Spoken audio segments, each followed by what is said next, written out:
साथियों, हम सब जानते हैं कि एग्रीकल्चर एक प्रकार से राज्य का विषय है और इसके विषय में अनेक बार लिखा भी जाता है कि भाई ये तो राज्य का विषय है, भारत सरकार को उसको कुछ नहीं करना चाहिए, ऐसा भी कहा जाता है क्योंकि स्टेट सब्जेक्ट है।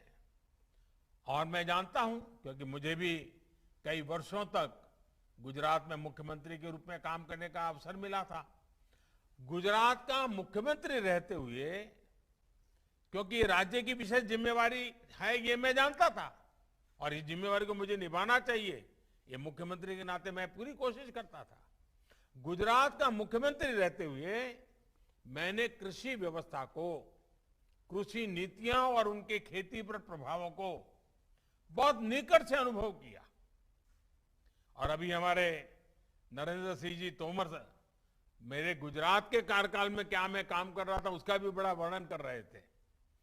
एक समय था जब गुजरात में खेती कुछ फसलों तक ही सीमित थी। गुजरात के एक बड़े हिस्से में पानी के अभाव से किसान खेती छोड़ चुके थे। उस समय एक ही मंत्र को लेकर के हम चले, किसानों को साथ लेकर के चले और मंत्र था स्थिति बदलनी चाहिए, हम मिलकर स्थितियां जरूर बदलेंगे। इसके लिए उस दौर में ही हमने साइंस और आधुनिक टेक्नोलॉजी का व्यापक उपयोग शुरू कर दिया था। आज देश के एग्रीकल्चर और हॉर्टिकल्चर में गुजरात की एक बड़ी हिस्सेदारी है। अब आज गुजरात में 12 महीने खेती होती है। कच्छ जैसे क्षेत्र में भी आज वो फल सब्जियां पैदा होती हैं जिनके बारे में कभी सोच नहीं सकते थे। आज कच्छ का रेगिस्तान में से वहां की कृषि पैदावार विदेशों में एक्सपोर्ट होना शुरू हुआ है। भाइयों बहनों, सिर्फ पैदावार पर ही फोकस नहीं किया गया, बल्कि पूरे गुजरात में कोल्ड चेन का एक बहुत बड़ा नेटवर्क तैयार किया गया। ऐसे अनेक प्रयासों से खेती का दायरा तो बढ़ा ही, साथ ही खेती से जुड़े उद्योग और रोजगार भी बड़ी मात्रा में तैयार हुए हैं। और क्योंकि एक मुख्यमंत्री के नाते राज्य सरकार की सारी जिम्मेवारी होती है, तो मुझे वो समय इन सारे कामों करने का अच्छा सा अवसर भी मिला और मैंने पूरी मेहनत भी की।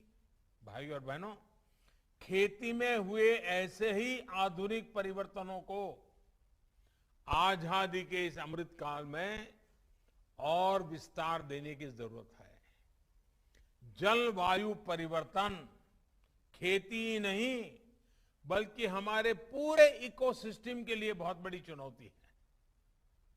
मौसम में बदलाव से हमारा मत्स्य उत्पादन, पशुओं का स्वास्थ्य और उत्पादकता बहुत अधिक प्रभावित होती है। इसका नुकसान किसानों को, मछुआरे साथियों को उठाना पड़ता है। जलवायु परिवर्तन के कारण जो नए प्रकार के कीट, नई बीमारियां, महामारियां आ रही हैं, इससे इंसान और पशुधन के स्वास्थ्य पर भी बहुत बड़ा संकट आ रहा है और फसलें भी प्रभावित हो रही है। इन पहलुओं पर गहन रिसर्च निरंतर जरूरी है।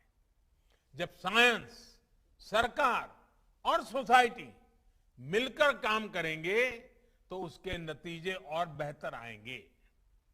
किसानों और वैज्ञानिकों का ऐसा गठजोड़ नई चुनौतियों से निपटने में देश की ताकत बढ़ाएगा। जिला स्तर पर साइंस आधारित ऐसे कृषि मॉडल खेती को अधिक प्रोफेशनल, अधिक लाभकारी बनाएंगे। आज जलवायु परिवर्तन से बचाव करने वाली तकनीक और प्रक्रियाओं को प्रोत्साहित करने के लिए जो अभियान आज लॉन्च किया गया है, उसके मूल में भी यही भावना है।